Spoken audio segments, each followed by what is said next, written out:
Hello,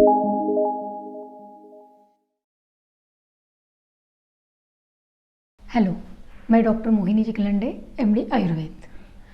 द्रव्यगुण विज्ञान lecture series में आप सभी का स्वागत है।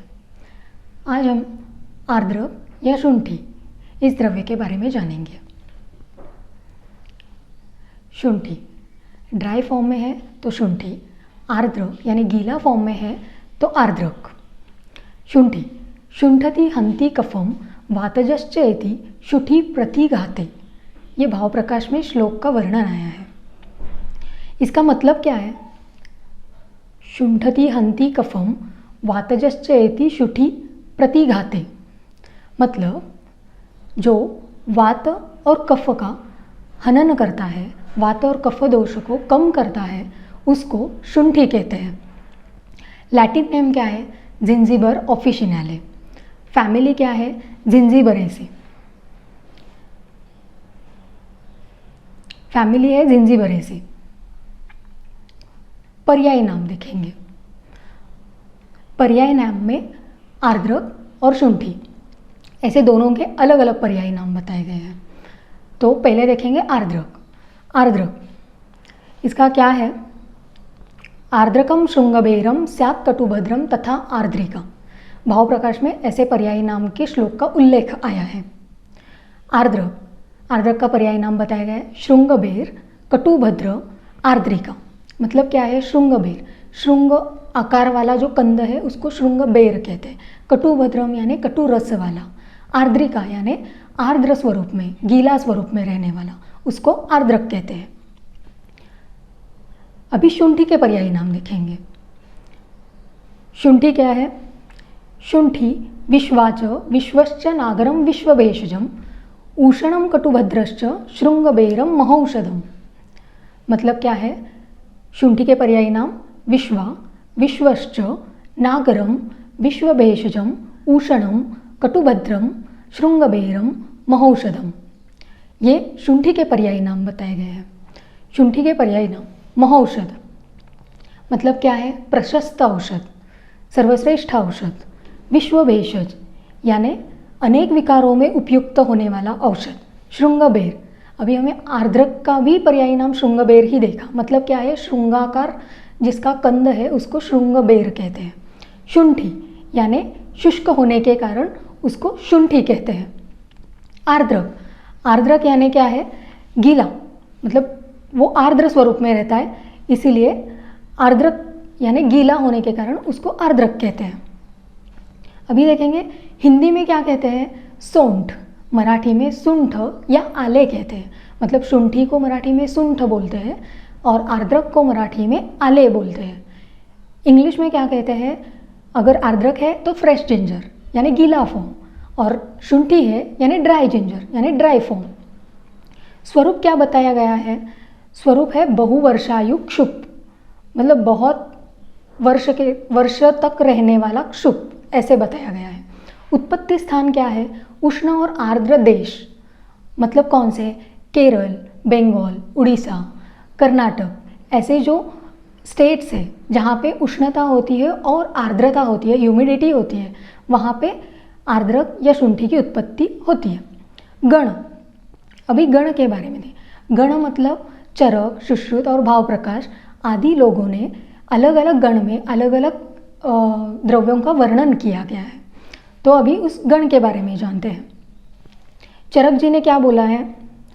तृप्तिघ्न, अर्शोघ्न, दीपनीय, शूल प्रशमन, तृष्णा निग्रहण कहा है। तृप्तिघ्न यानी तृष्णा का शमन करने वाला, अर्शोघ्न यानी अर्श व्याधि का शमन करने वाला, दीपनीय यानी अग्नि दीपन करने वाला, शूल प्रशमन यानी शूल या वेदना कम करने वाला, तृष्णा निग्रहण यानी तृष्णा का निग्रह करने वाला, तृष्णा को कम करने वाला। सुश्रुत जी ने कौन से गण में शुंठी का उल्लेख किया है? पिप्पल्यादि और त्रिकटु। त्रिकटु मतलब क्या क्या है? शुंठी, मरीच और पिप्पली, ये त्रिकटु के घटक द्रव्य है। तो सुश्रुत जी ने पिप्पल्यादि और त्रिकटु इन गणों में शुंठी का उल्लेख किया है। भाव प्रकाश जी ने क्या बताया है? पंचकोल, षडूषण और हरितक्यादि वर्ग में शुंठी का उल्लेख किया है। पंचकोल यानी क्या? पिप्पली, पिप्पली मूल, चव्य, चित्रक, नागर, नागर यानी शुंठी। षडूषण यानी क्या, पंचकोल प्लस मरीच। ये आपको पीजी एंट्रेंस में ऐसे सवाल आ सकते हैं, क्योंकि द्रव्य गुण में से almost 10 to 12 questions PG entrance में रहते हैं। तो पंचकोल यानी क्या, पिप्पली, पिप्पली मूल, चव्य, चित्रक, नागरे। और षडूषण मतलब क्या, पंचकोल प्लस मरीच, मतलब पिप्पली, पिप्पली मूल, चव्य, चित्रक, नागर और मरीच यानी षडूषण। अभी आर्द्रक और शुंठी के भेद हमने पहले ही देखा कि आर्द्रक यानी आर्द्र कंद होने वाला, शुंठी यानी शुष्क कंद जिसका है उसको शुंठी बोलते हैं। अभी रस विपाक वीर्य के बारे में जानेंगे। आर्द्रक और शुंठी ये आर्द्र और शुष्क ऐसे 2 स्टेट्स में पाए जाने के कारण इसके रस वीर्य विपाक गुण इसमें डिफरेंस है। तो अभी उसका श्लोक देखते हैं। पहले देखेंगे आर्द्रक का। आर्द्रक का क्या बताया गया है, आर्द्रिका भेदिनी गुर्वी तीक्ष्णोष्णा दीपनी मता कटुका मधुरा पाके रुक्षा वात कफापहा, ऐसे कहा गया है। मतलब क्या है, आर्द्रक कैसी है, भेदिनी यानी भेदन कर्म करने वाली है, गुर्वी यानी गुरु गुणात्मक है, तीक्ष्ण उष्ण है, मतलब क्या, तीक्ष्ण गुणात्मक है, उष्ण मतलब उष्ण वीर्यात्मक है, दीपनी यानी क्या है, अग्नि का दीपन करने वाली है, कटुका यानी कटु रस वाली है, मधुरा पाके यानी मधुर विपाक वाली है, रुक्षा यानी रुक्ष गुणात्मक है, वात कफापहा मतलब वात और कफ दोष का शमन करने वाली आर्द्रक को कहा गया है। अभी देखेंगे शुंठी। शुंठी क्या है, शुंठी रुच्चा आमवातग्नि पाचनी कटुका लघुः स्निग्धोष्णा मधुरा पाके कफवात विबंधनुत, ऐसे भाव प्रकाश में उल्लेख आया है। शुंठी मतलब ड्राई फॉर्म। अभी उसके रस विपाक और वीर्य के बारे में हम जानेंगे। क्या है, शुंठी रुच्चा यानी रुचि प्रदान करने वाली, रुचिकर है, आमवातग्नि यानी आमवात का नाश करने वाली है, पाचनी यानी पाचन करने वाली है, कटुका यानी कटु रसात्मक, लघु गुणात्मक, स्निग्धोष्णा मतलब स्निग्ध गुणात्मक और उष्ण वीर्यात्मक कही गई है, मधुरा पाके यानी मधुर विपाक वाली, कफ वात विबंधनुत मतलब क्या है, कफ वात इन दोषों का नाश करने वाली, शमन करने वाली, विबंधनुत यानी विबंध ऐसा जो व्याधि बताया गया है उसका शमन करने वाली ऐसी शुंठी कही गई है। अभी देखा हमने श्लोक में, तो अभी एक बार रिवाइज करते हैं। रस क्या बताया गया है, कटु रस। शुंठी और आर्द्रक दोनों का रस कटु है। विपाक क्या है दोनों का, मधुर विपाक कहा गया है, मधुरा पाके ऐसे श्लोक में शब्द आया है। वीर्य क्या है, उष्ण वीर्यात्मक। गुण क्या है, अभी गुण में डिफरेंस आपको पता चल गया है कि आर्द्रक जो है गीला फॉर्म होने के कारण उसका गुण क्या है, गुरु है, रुक्ष गुणात्मक है, तीक्ष्ण गुणात्मक है। शुंठी क्या है, ड्राई फॉर्म है शुंठी, तो ये लघु गुणात्मक है और स्निग्ध गुणात्मक है। केमिकल कंपोजिशन, केमिकल कंपोजिशन में क्या क्या है, जिंजीबरेन एंड जिंजीबेरॉल ऐसे इसके केमिकल कंस्टिट्यूशन या केमिकल कंपोजिशन है।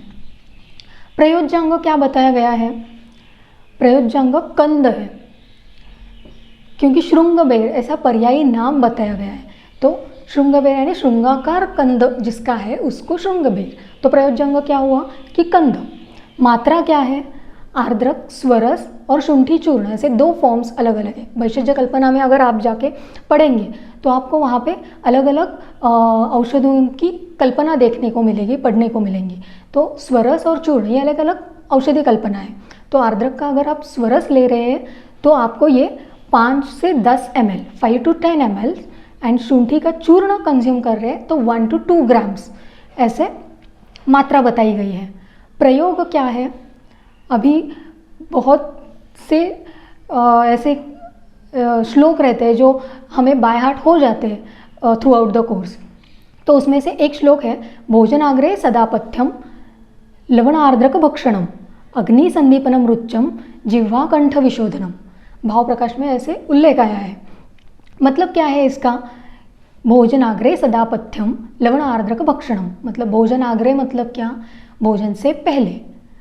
सदा पथ्यम म्हणजे मतलब क्या, सदा यानी हमेशा पथ्यकर है। लवण आर्द्रक भक्षणम मतलब क्या है, लवण यानी सैंधव और आर्द्रक का भक्षण यानी सेवन करना चाहिए। तो मीनिंग क्या हुआ, भोजन से पहले सैंधव और आर्द्रक का सदा पथ्यकर है ऐसा भक्षण करना चाहिए। मतलब लवण और आर्द्रक का भोजन से पहले अगर आपने सेवन किया तो क्या होगा, क्या फल प्राप्ति होगी, अग्नि संदीपनम रुच्चम जिह्वा कंठ विशोधनम मतलब क्या है, अग्नि का दीपन होगा, रुच्च यानी रुचि प्रदान करेगी, जिह्वा कंठ विशोधनम मतलब जिह्वा और कंठ का विशोधन होगा, शोधन होगा। अगर जिह्वा और कंठ में कफ अगर लिप्त है तो वहाँ से कफ दोष का शमन होगा और जिह्वा कंठ विशोधनम ये फलश्रुति देखने को मिलेगी। अभी हमने देखा कि ये जो है शुंठी और आर्द्रक ये उष्ण वीर्यात्मक है। उष्ण वीर्यात्मक होने के कारण ये कफ वात शामक है। अभी देखा कि हमने कि शुश्रुत जी ने त्रिकटु गण में शुंठी का उल्लेख किया है। मतलब क्या मैंने बताया था, त्रिकटु यानी शुंठी मरीच पिप्पली। तो ये पाचक कफघ्न और वातहर है। मतलब क्या कि ये पाचन करने वाले, कफ दोष का नाश करने वाले और वात दोष का हरण करने वाले, वातहर कहा गया है। ज्वर में शुंठी का उपयोग बताया है, विषम ज्वर और जीर्ण ज्वर में बताया गया है शुंठी का चूर्ण सेवन करने के लिए। वैसे ही आपको ज्वर चिकित्सा में षडंगोदक का सेवन करने के लिए कहा है। षडंगोदक पिपासा शांति जो श्लोक आया है, तो षडंगोदक के आपने जाके कंटेंट्स देखे तो मुस्ता, परपटक, चंदन, उशीर, उदिच्च और नागरे मतलब शुंठी। ये जो षडंगोदक का सेवन है ये ज्वर व्याधि में बताया गया है। कास, श्वास और प्रतिश्चाय इसमें क्या है, आर्द्रक रस और मधु के साथ सेवन करना है शुंठी, आर्द्रक रस और मधु के साथ। क्यों, हमने पहले देखा कि ये कफ और वात शामक है। कास, श्वास, प्रतिश्चाय ये प्रायः कफजन्य विकार बताए गए। तो मधु के साथ, मधु ये कफ दोष पे अच्छे से एक्ट करती है। तो मधु अनुपान के साथ, आर्द्रक रस और मधु अनुपान के साथ कास और श्वास प्रतिश्चाय इस व्याधि में हमें आर्द्रक का सेवन करना है। आम अतिसार जन्य शूल जो बताया गया है, मतलब आम की वजह से जो अतिसार हो रहे हैं और उससे जो एब्डोमिनल क्रैम्प्स या एब्डोमिनल पेन हो रहा है, वहाँ पे हमें प्रातःकाली शुंठी चूर्ण और घृत सेवन करना है। यहाँ पे काल इम्पॉर्टेंट है, प्रातःकाली शुंठी चूर्ण और घृत। और ये सेवन करने से आप मतलब आम के वजह से जो अतिसार हो रहा है और उससे जो शूल हो रहा है वो कम होगा, उसका शमन होगा। दूसरा क्या बताया है, अरुचि, रुल्लास, छर्दी, अग्निमांद्य, अजीर्ण। हमने पहले ही देखा कि ये अग्निदीपक है, पाचक है, तो रुचि प्रदान करने वाला है। तो ये अरुचि, रुल्लास, छर्दी, अग्निमांद्य, अजीर्ण ऐसे व्याधियों में उपयुक्त है। फिर क्या बताया गया है, प्रसवोत्तर दौर्बल्य कहा गया, मतलब डिलीवरी होने के बाद जो दौर्बल्य है वहाँ पे शुंठी का उपयोग करने के लिए कहा गया है। वात व्याधि में शुंठी का उपयोग बताया गया है। अभी ये हो गए अभ्यंतर सेवन के प्रयोग। अभी बाह्य जो हम यूज़ कर रहे हैं उसका है लेप, मतलब शिरशूल, आमवात, संधिशोथ।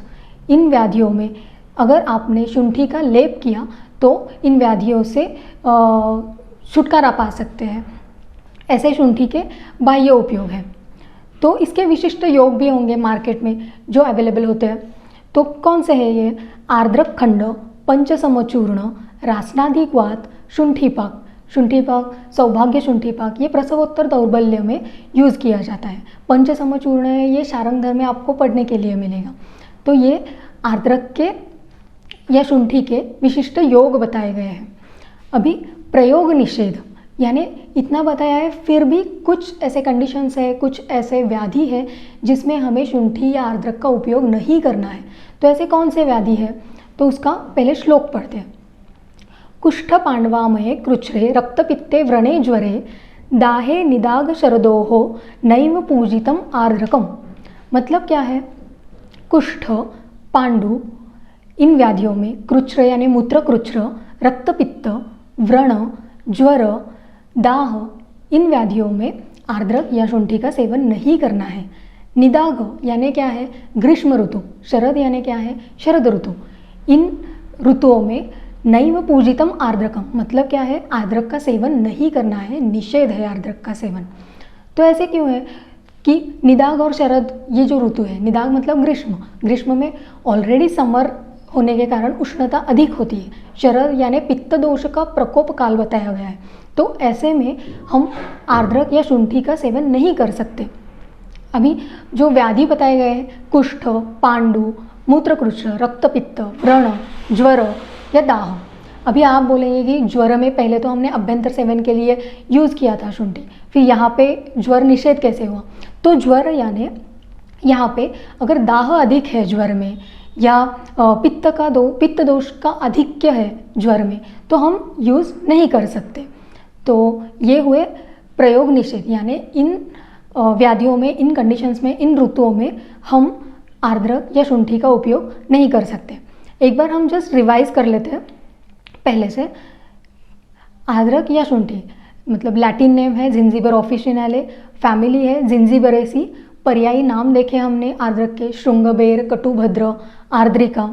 शुंठी के देखे पर्यायी नाम महौषध यानी प्रशस्त औषध है, विश्ववेशज यानी अनेक विकारों में उपयुक्त है, श्रृंगाकार कंद होने के कारण श्रृंगबेर कहते हैं, शुष्क होने के कारण शुंठी कहते हैं। फ्रेश जिंजर यानी आर्द्रक, ड्राई जिंजर यानी शुंठी, बहुवर्षायुक्त शुभ कहा गया है। गण ये स्पेसिफिकली इम्पॉर्टेंट है। अगर पीजी एंट्रेंस में आप देखेंगे तो शायद ऐसे क्वेश्चंस आ सकते हैं कि शुंठी का उल्लेख चरक जी ने किस गण में किया है। तो ऐसे पॉइंट्स अगर आप डिटेल में पढ़ोगे या ध्यान में रखोगे तो आपको पीजी एंट्रेंस में ज़्यादा से ज़्यादा स्कोर करने की चांसेस है। चरक जी ने कहा है तृप्तिघ्न, अर्शोघ्न, दीपनीय, शूल प्रशमन, तृष्णा निग्रहण। सुश्रुत जी ने कहा है पिप्पल्यादि त्रिकटु। भाव प्रकाश जी ने कहा है पंचकोल, षडूषण, हरितक्यादि वर्ग। उसके बाद हमने शुंठी और आर्द्रक का भेद, मतलब आर्द्रक यानी गीला फॉर्म यानी वेट फॉर्म, शुंठी यानी शुष्क ड्राई फॉर्म। रस विपाक वीर्य देखा हमने। आर्द्रक और शुंठी का रस है कटु, विपाक मधुर है, वीर्य उष्ण है। गुण में डिफरेंस है, आर्द्रक गुरु, रुक्ष और तीक्ष्ण गुणात्मक बताई गई है, शुंठी लघु और स्निग्ध गुणात्मक बताई गई है। केमिकल कंपोजिशन में देखा जिंजीबरेन एंड जिंजीबेरॉल। प्रयोज्यांग कंद है। मात्रा में देखा कि स्वरस कंज्यूम कर रहे हैं तो 5 to 10 ml, शुंठी चूर्ण कंज्यूम कर रहे हैं तो 1 to 2 ग्राम्स। प्रयोग में देखा कि अगर हमेशा के लिए मतलब फ्रीक्वेंटली या सदापथ्यम यानी सदापथ्यकर है, भोजन से पहले सैंधव और आर्द्रक का सेवन करने से अग्नि का दीपन होगा, रुचि प्रदान होगी, जीवा और कंठ का विशोधन होगा। फिर हमने देखा कि ये कफवात शामक है, त्रिकटु का एक घटक द्रव्य है तो पाचक, कफग्न और वातहर कार्य करेगा। ज्वर में शुंठी का सेवन कहा गया है। कास, श्वास प्रतिशय में आर्द्रक रस और मधु ऐसे सेवन करने को कहा गया है। आम अतिसार जन्य शूल जो है उसको प्रातःकाली शुंठी चूर्ण और घृत ऐसे सेवन करने का उल्लेख है। प्रसवोत्तर दौर्बल्य में सौभाग्य शुंठी पाक जैसे हमने कल्प या विशिष्ट योग देखे वो सेवन कर सकते हैं। लेप में देखा कि शिरशूल, आमवात, संधिशोध ऐसे जो लोकल है वहाँ पे हम लोग बाह्य लेप यानी लेप का एप्लीकेशन कर सकते हैं। विशिष्ट योग में देखा आर्द्रक खंड, पंचसम चूर्ण, रासनादिक वात, शुंठी पाक। प्रयोग निषेध में स्पेसिफिकली देखा कुष्ठ, पांडु, मूत्रकृच्छ, रक्तपित्त, व्रण, ज्वर, दाह ऐसे व्याधियों में निदाघ और शरद, निदाघ यानी ग्रीष्म ऋतु और शरद ऋतु में शुंठी या आर्द्रक का सेवन करना वर्ज्य है, निषेध है। तो इस प्रकार आज हमने शुंठी इस द्रव्य को डिटेल में जाना। अभी नेक्स्ट सेशन में हम दूसरा द्रव्य देखेंगे। Yes, thank you so much. Thank you.